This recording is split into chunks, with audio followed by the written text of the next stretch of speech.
Field is with us.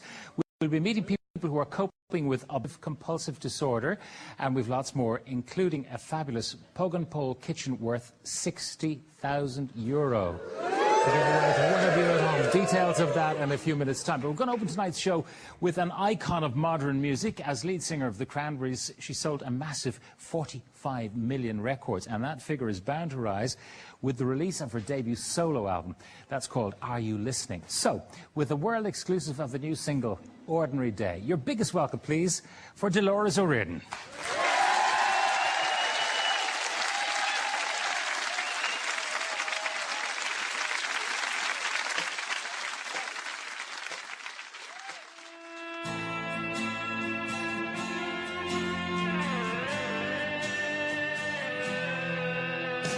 This is just an ordinary day.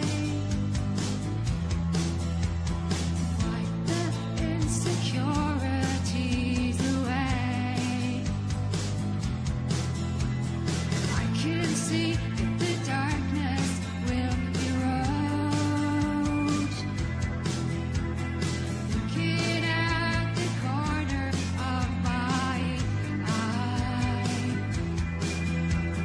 I can see that the sunshine will explode.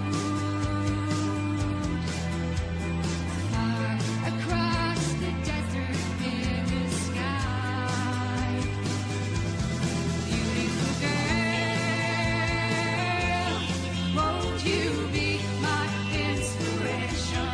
Beautiful girl, don't you throw your love around.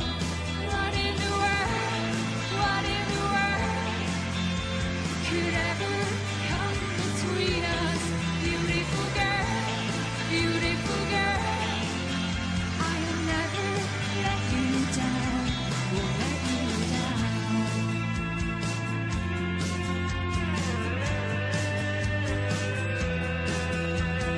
This is the beginning of your day.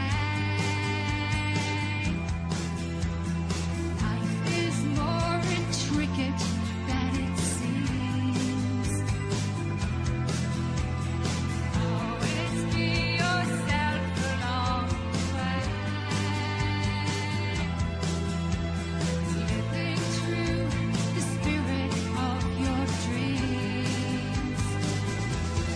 Beautiful girl,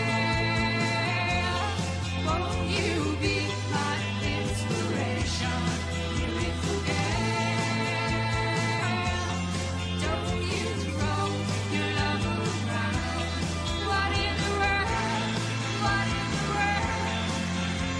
could ever come between us? Beautiful girl, I'll never let you down,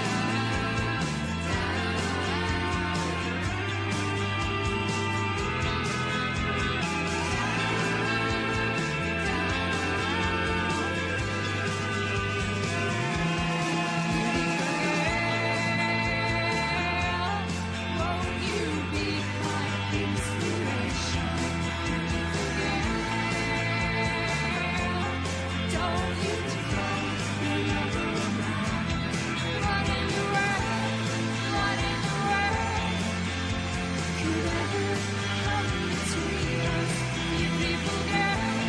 Beautiful girl, I'll never let you down, won't let you down.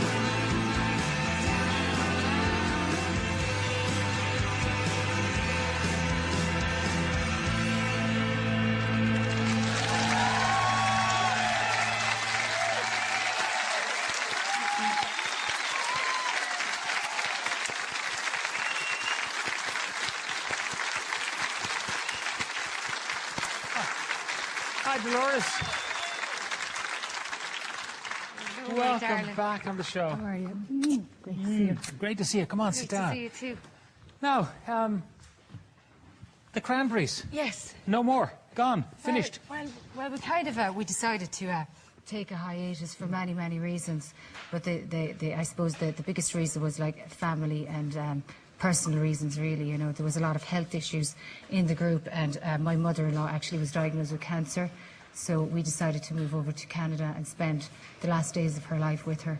And so I suppose probably about a year and a half later, she passed away. Right. And I just told the boys of the band not to wait for me, basically. I didn't want to have anybody waiting for me. I just kind of wanted to have freedom, I suppose, at that point, you know. So there will be no more Cranberries? Well, we never, like, said never again, but it was kind of a case of take a hiatus and go off and kind of experiment, you know. Yeah. But you're not obliged to a record company to produce another album or to do anything like that? No, actually, initially when I kind of took the hiatus, I didn't have any contracts or anything like that. So I had a tremendous feeling of freedom creatively. So I really kind of, I started to write again as a hobby on 4 years off, you know. And my priority in those 4 years was just hanging with my family and getting to know my family. Like, because I got famous when I was so young that I felt that I missed out on certain things as a youngster. And I wanted to take this massive 4-year break completely away from the industry and everything. And have you seen the guys at all in 4 years? No, I mean, I see them on and off, you know what I mean? We talk sometimes on the phone or whatever like that, you know. But to be honest with most bands, like, you live in buses together, you live in each other's shoes, right, basically. And you really don't have much in common outside of your music. So it's kind of like that, you know. When we came off tour anyway, we used to all go our separate ways. Yeah. And we wouldn't meet up again till we were in the airport to fly off somewhere else. So that's the way it was, even when you were on the road. You know, crammed together for the Yeah. gigs and the travel between the gigs, but then when you got time off, goodbye. That's it. Don't want to see it till the next I mean, one. you're totally living in each other's shoes and stuff in buses, you know. So basically, it's like that. It's like that with most bands, though, really, you know. Yeah. So the last 4 years, how have you spent the 4 years? Besides that very tough time when Don's mother was dying, Yeah. and you wanted to be, and he wanted to be, of course, close to her. Well, we moved to the forest in Ontario, and it was amazing, actually, because the seasons are so dramatic in Canada. Yeah, the fall is so colourful, and the winter you have like 6 feet of snow, and it goes down to -30. So, you know, our house there, I have a piano inside this beautiful window, and I use the seasons as a backdrop to inspire music. And then I just kind of wrote about basically different experiences, but all of the experiences were very humane. It was like family life, you know. So most of the songs on this album are kind of songs that people in normal life can relate to, you know. Yeah. Well, what about, though, the comparison between being a full-time mother versus being a full-time musician and part-time mother?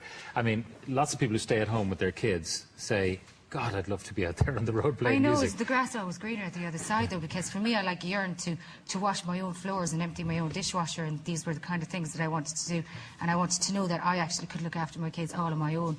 And so for the first few months, I went over to Canada, and I was all on my own, and I was like, you know, doing the floors and all that stuff, and I kind of found it kind of therapeutic and stuff, you know, very grounding. And then my mum came over a couple of months later, and then she helped me out, and it was grand, and then I resumed writing again and stuff, you know, so it was really nice. And what about the kids, the older children who didn't see that much of yours, and suddenly you're there 24/7? Yeah, well, I suppose like a 4-year break, like, well, the eldest now, he'll be 10 in November, so he was only 5. He doesn't even know anything much about the Cranberries. He's only figuring it all out now, you know, like, were you in a band? And it's like, you know, so, like, because 4 years is a long time in kids' lives, you know. Yeah. So they don't really know that much about it, but they're probably watching at home, so I have to tell them that they have to go to bed for Nana. And no cat fights either, girls. I have 2 little girls, and they're deadly for the cat fights, you know.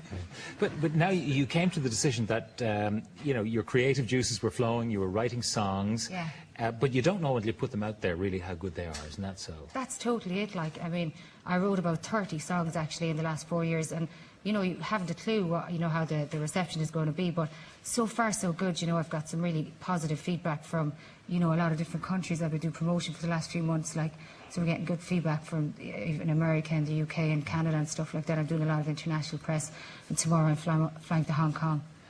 Tomorrow, Hong Kong? Yeah.